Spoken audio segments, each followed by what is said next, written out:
안녕하세요. 매일 새로운 사연을 전하는 읽어주는 사연 라디오입니다. 구독과 좋아요, 많은 공유 부탁드립니다. 오늘의 사연 시작하겠습니다. 안녕하세요. 결혼한 지 8년 차의 40대 워킹맘입니다. 오늘 제가 이렇게 찾아온 이유는 뻔뻔하기 짝이 없는 시부모님 이야기를 하기 위해서예요.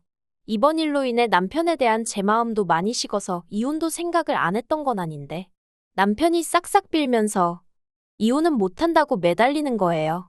그리고 친정부모님도 아무리 여자가 능력이 있다고 해도 남편 없이 애를 혼자 키운다는 게 쉬운 일은 아니라면서 일단은 당분간 남편에게 기회를 줘보라고 하시대요. 그래서 일단 이혼 자체는 보류 중이기는 한데 정말이지 어쩌다 저희가 이 지경이 된 걸까요? 남편하고는 지인의 소개로 만났습니다. 당시 저는 온라인으로 의류 쇼핑몰을 운영 중이었고 남편은 중견기업을 다니는 회사원이었어요. 서로 첫 만남부터 호감을 느껴서 두세 번 데이트하고 바로 사귀는 사이가 되었지요.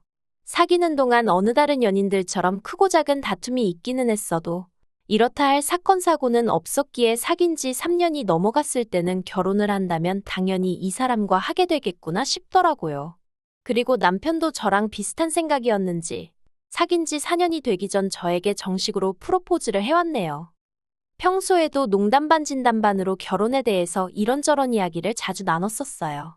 하지만 딱 한 가지 주제만큼은 이야기를 나눠본 적이 없었는데 그건 바로 돈에 관한 것이었습니다.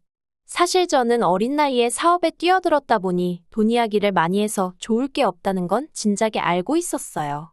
그리고 남편은 남편대로 돈에 관한 이야기라면 별로 흥미도 없고 속물 같다고 생각하는 눈치더라고요.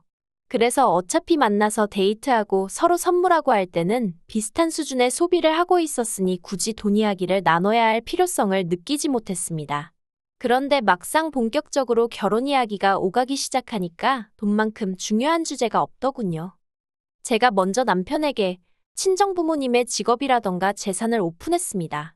친정아버지는 대기업에서 임원까지 하셨고 친정어머니는 전업주부시긴 했지만 부동산에 관심이 많으셔서 재산을 많이 불리셨다고요. 두 분 다 노후 준비도 되어 계시고 자식들한테 손 벌리실 분들은 아니라는 얘기도 했지요. 그리고 제가 버는 수입도 공개했습니다. 저는 장사가 아무리 안 돼도 월 600은 가능했고 잘 되는 달에는 순수익 1000도 가져가는 시기였어요. 그런데 제 이야기를 듣고 있던 남편의 표정이 점점 어두워지는 게 눈에 들어오대요. 그래서 왜 그러냐고 뭐가 문제냐고 물었더니 저랑 자기랑 씀씀이가 비슷해서 벌이도 비슷할 줄 알았다는 거예요. 그리고 알고 보니 남편은 연봉이 4천 남짓이었습니다. 하지만 더 뭐랄까 저를 뜨악하게 만들었다고 표현해야 할까요? 그건 바로 시부모님의 재정 상황이었어요. 시부모님에게 재산이랄 것은 두 분이 살고 계신 아파트 한 채가 전부였습니다. 따로 남편에게 물려주실 만한 건 고사하고 당장 결혼할 때 얼마 도와주실 상황도 안 된다 하더군요. 그래서 제가 그러면 노후는 어떻게 되어 있냐고 조심스레 물었습니다. 솔직히 말해서 만약에 노후까지 준비가 되어 있지 않다고 하면 저는 그냥 이 결혼은 없던 일로 해야겠다고 생각했거든요. 그런데 남편이 하는 말이 노후만큼은 그래도 준비가 되어 있으시다대요. 나라에서 나오는 연금도 있고 사시는 아파트도 주택연금으로 받아서 쓰실 생각이라고요. 친정부모님은 경제적인 면을 제외하고는 좋은 사람이라는 제 말을 믿어주셨습니다. 그래서 큰 반대 없이 저희는 부부의연을 맺을 수 있었네요. 그리고 참고로 남편은 모아둔 돈 4천만 원과 자기가 타던 차 한 대를 가지고 말 그대로 저한테 장가왔어요. 결혼식 비용도 제가 칠 정도 남편이 3 정도 부담했고 신혼살림도 제 명의로 된 아파트에서 시작했지요. 그런데 막상 결혼을 하고 나니 시댁에 따로 돈 들어갈 일은 없을 거라던 남편의 말은 지켜지지 않았습니다. 신혼여행에서 돌아온 날 시댁에 인사를 드리러 갔을 때였어요. 일단 저희 신혼여행지는 하와이였는데 솔직히 이것도 거의 제가 부담한 거나 마찬가지였거든요. 비행기는 제 마일리지로 탔고 호텔도 제 카드로 결제했으니까요. 남편이 식비라던가 그런 걸 좀 내긴 했지만 아무튼 목돈 들어가는 건 다 제가 해결했어요. 그리고 그래서인지 남편이 장인 장모님 드릴 기념품만 사면 된다면서 자기 부모님 건 안 챙겨도 된다고 하대요. 그런데 어떻게 그럴 수가 있겠어요? 그래서 친정 부모님 드릴 선물하고 똑같이 시부모님 선물도 준비했습니다. 그런데 시댁에 도착하자 어머님께서 하와이는 명품이 싸다던데 왜 이런 걸 사왔냐 하시대요. 그리고 아버님께서는 이제 아들 장가도 보냈는데 용돈을 얼마나 줄라나 하셨고요. 그러니 솔직히 황당하고 어이가 없었습니다. 두 분이 속이 없으셔도 참으로 없으시구나 싶기도 했지요. 그렇지만 남편도 저도 벌이가 나쁘지 않았으니 한 달에 30만 원씩 보내드리는 걸로 이야기가 됐어요. 제가 친정에도 똑같이 드리겠다 하니까 남편도 좋다고 했고요. 솔직히 친정부모님은 저한테 30만 원 안 받아도 그만이신 분들이셨고 그 이상으로 오히려 저에게 더해주실 분들이셨지만 그냥 왜인지 시부모님만 챙겨드리는 것도 아니다 싶어서 그렇게 하자고 했지요. 한편 매달 보내드리는 용돈도 시부모님 입장에선 성에 차지 않으셨나 봐요. 언젠가부터 하나둘씩 이것저것 바라시는 게 늘어나기 시작했거든요. 처음엔 1, 2만 원짜리였는데 적게는 몇만 원에서 많게는 몇십만 원짜리까지 누가 뭘 쓰는데 좋다더라, 누가 뭘 먹으니 힘이 난다더라와 같은 말을 전하시며 당신들도 사달라는 요구가 끊이지를 않았어요. 그리고 그럴 때마다 안 사드리기도 뭐하고 그래서 사드리긴 했는데 솔직히 언젠가부턴 어머님 아버님이 너무 당연하게 여기시는 느낌이라서 기분이 별로더라고요. 그럼에도 불구하고 단박에 끊어내지 못한 건 적어도 남편만큼은 미안해하고 민망해했기 때문이었네요. 하지만 결국 아버님의 퇴직이 다가오면서 문제가 생겼습니다. 그날도 저는 평소와 다름없이 바쁜 하루를 보내고 있었는데요. 그렇다 보니 어머님의 연락을 제때 받지 못하고 있다가 늦은 오후가 돼서야 연락을 드릴 수 있었어요. 그런데 어머님께서 하시는 말씀을 듣고 저는 황당함의 경악을 금치 못했습니다. 아들 하나 잘 키웠으니 이제 아들 덕 좀 보셔야겠다면서 이제 아버님 은퇴하시면 저희한테 생활비를 받아서 편하게 사셔야겠다는 거예요. 그러면서 당장 3달 뒤부턴 120만 원씩 자동이체를 해달라나요? 저는 제 귀를 의심했어요. 120만 원이라니? 아무리 저나 남편이 벌이가 괜찮다고 해도 애도 있고 그렇다 보니 앞으로 돈 들어갈 일이 태산이었는데 한마디로 눈앞이 깜깜하대요. 게다가 까놓고 말해서 어머님 아버님 용돈을 한두 달 드리고 말 것도 아니고 일단 시작하면 돌아가실 때까지 드려야 하는 게 기정사실이었으니까요. 하지만 이런 제 걱정과는 상관없이 어머님은 당신 계좌번호는 문자로 보내겠다면서 꼭 자동이체해 놓으라고 몇 번을 당부하셨습니다. 그리고 그날 밤 퇴근하여 집에 온 남편에게 오후에 어머님이 하셨던 말씀을 전했습니다. 남편더러 알고 있었냐니까 자기도 전혀 몰랐다면서 당혹스러움을 감추지 못하대요. 그래서 제가 남편더러 시댁에 120만 원을 드리면 친정에도 120만 원을 드려야 하고 그러면 총 240만 원이다. 240만 원이면 당신 월급에서 당신 용돈 빼고 전부 다 그냥 나가는 거다. 너무 빠듯해서 그렇게는 못 드릴 것 같다고 했어요. 그랬더니 남편이 제 말이 맞다 하면서도 한다는 소리가 지금도 생각하니까 또 짜증이 나네요. 남편이 장인 장모님은 돈도 많으신데 120만 원씩이나 드릴 필요가 있냐는 거예요. 자기 부모님만 드리면 크게 부담되는 금액은 아니지 않냐면서 그냥 시댁만 챙겨드리면 되지 않냐는 겁니다. 그래서 제가 말도 안 되는 소리 좀 하지 말라 했어요. 시댁과 친정은 항상 똑같이 챙겨드리기로 했던 거 잊었냐고요.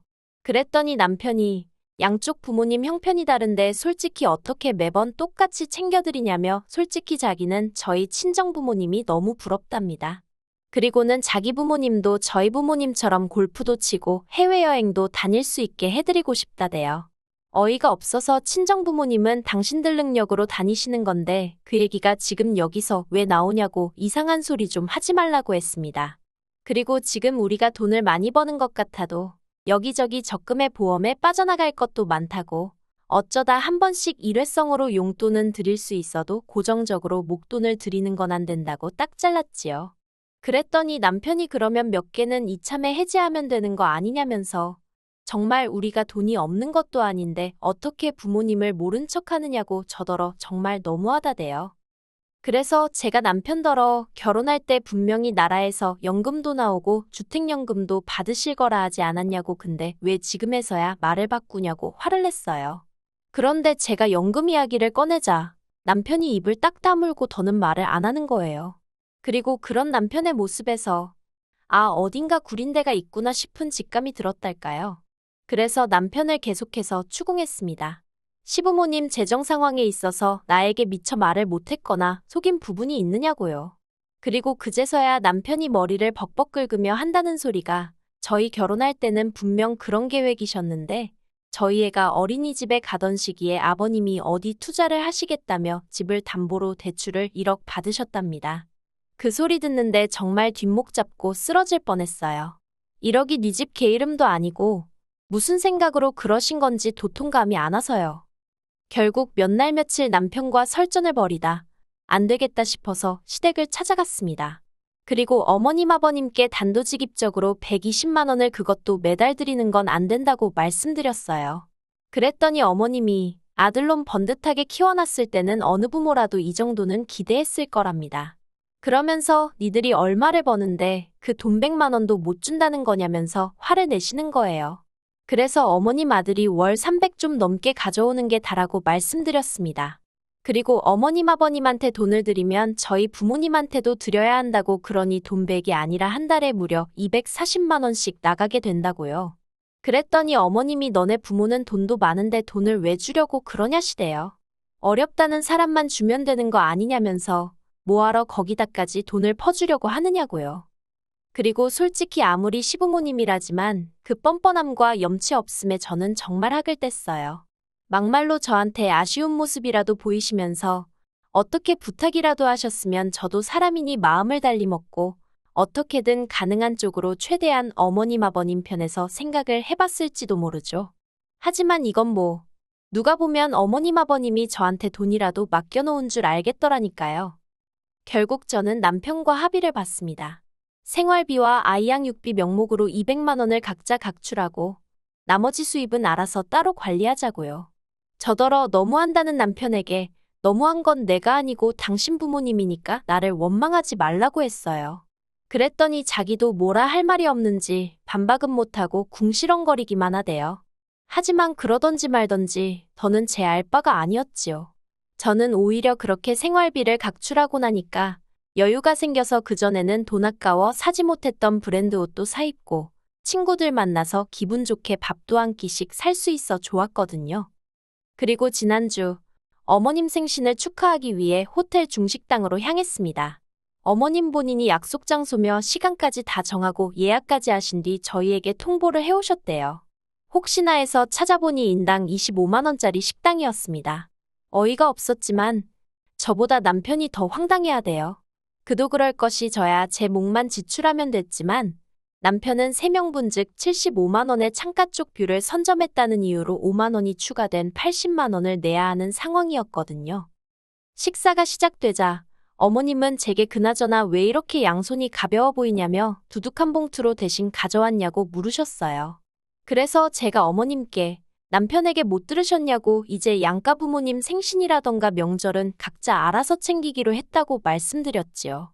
그리고는 남편더러 뭐 챙겨온 거 없냐고 웃으며 물었거든요. 그랬더니 남편이 저를 잠깐 노려보더니 주섬주섬 품 안에서 봉투 하나를 꺼내서 어머님께 드리더라고요. 그리고 저희 어머님의 전매 특허 앞에서 대놓고 봉투 열어보기를 선보이셨습니다. 그런데 어머님 안색이 갑자기 어두워지더니 이게 다냐며 짜증 섞인 목소리를 내셨어요. 그래서 얼만가 했더니 세상에 남편이 달랑 5만 원짜리 2장을 넣었던 모양입니다. 그러자 남편은 남편대로 돈이 없는데 어떡하냐며 짜증을 내더라고요. 그리고는 덧붙이기를 식당은 또 왜 이렇게 비싼 대로 했냐면서 이건 엄마 마음대로 정한 거니 엄마가 네 그러는 게 아니겠어요? 하이고 전에 싸울 때는 아주 어머님 아버님 안쓰러워 어쩔 줄을 몰라 하길래 효자납셨다 싶더니만 돈 80만 원 앞에서 무너질 줄은 몰랐죠. 그리고 그제서야 상황 파악이 되신 건지 어머님이 이게 다 무슨 일이냐며 어떻게 부부가 돈 관리를 따로 하느냐고 화를 내셨습니다. 저더러 아주 이기적이라며 그럴 거면 결혼은 못하러 했냐는 거예요. 그리고 저도 더는 참고만 있어선 안 되겠다 싶대요. 제가 어머님더러 저도 이럴 줄 알았으면 결혼 안 할 걸 그랬다고 그랬습니다. 그리고는 애만 아니면 어머님께 저 사람 돌려드리고 싶은 심정이라고 한마디 해버렸지요. 그리고 그렇게 집에 돌아오자 남편이 정말 언제까지 이럴 작정이냐입니다. 그래서 제가 남편더러 나는 누구처럼 공수표 날리고 그런 사람이 아닌 거 모르냐 했어요. 그리고는 오늘 어머님 아버님 태도를 보아하니 두 분이 달라지실 기미는 전혀 없어 보이고 당신하고 같이 살아서 나한테 득될 것도 없어 보인다 했습니다. 그랬더니 남편이 눈을 동그랗게 뜨더니 그게 무슨 소리냐며 설마 이혼하잔 소리냐며 그렇게는 못한대요. 그러더니 급기야 자기는 이제 제가 어머님 아버님한테 용돈을 드리던지 말던지 일절 신경 쓰지 않을 거고 간섭도 안 할 거고 아예 관심을 끊겠다면서 저더러 이혼만은 얘기하지 말라며 애걸복걸 난리도 아니더라고요. 그래서 일단은 이혼은 하지 않기로 했어요. 그리고 남편은 예전처럼 저더러 경제권을 가져가라 했지만 그것도 가져오지 않기로 했습니다. 그저 당분간은 어머님 아버님한테는 어떻게 하는지, 저와 애한테는 어떻게 하는지, 돈 관리는 어떻게 하는지 전부 다 지켜보려고요. 한 1년쯤 두고 보고 영 글렀다 싶으면 그때는 정말 더는 기회고나 발이고 그냥 이혼할 생각입니다. 아 그리고 어머님 아버님은 저더러 괘씸하네 어쩌네 하시며 난리셨는데 그래도 그건 남편이 나서서 해결했어요. 남편이 이러다 자기 이혼당하면 어쩔 거냐며 어머님한테 아주 쌩난 일을 친 모양이더라고요. 진작에 중간에서 역할 좀 똑바로 하지. 뭐 지금이라도 일단은 정신을 좀 차린 것 같으니 다행이다 싶지만 그래도 두고 봐야겠지요. 그리고 어머님 아버님께는 죄송한 마음은 전혀 없습니다. 거진 10년간 저는 저대로 최선을 다했고 다른 집 며느리들하고 비교하셔도 어디 꿀릴 데 없이 잘했다고 생각하거든요. 그래서 지금 후회도 없고 오히려 홀가분할 뿐이네요. 긴 이야기 들어주셔서 감사합니다. 오늘의 사연은 여기까지입니다. 구독과 좋아요, 알람 설정해주시면 앞으로 더 좋은 사연으로 찾아오겠습니다. 감사합니다.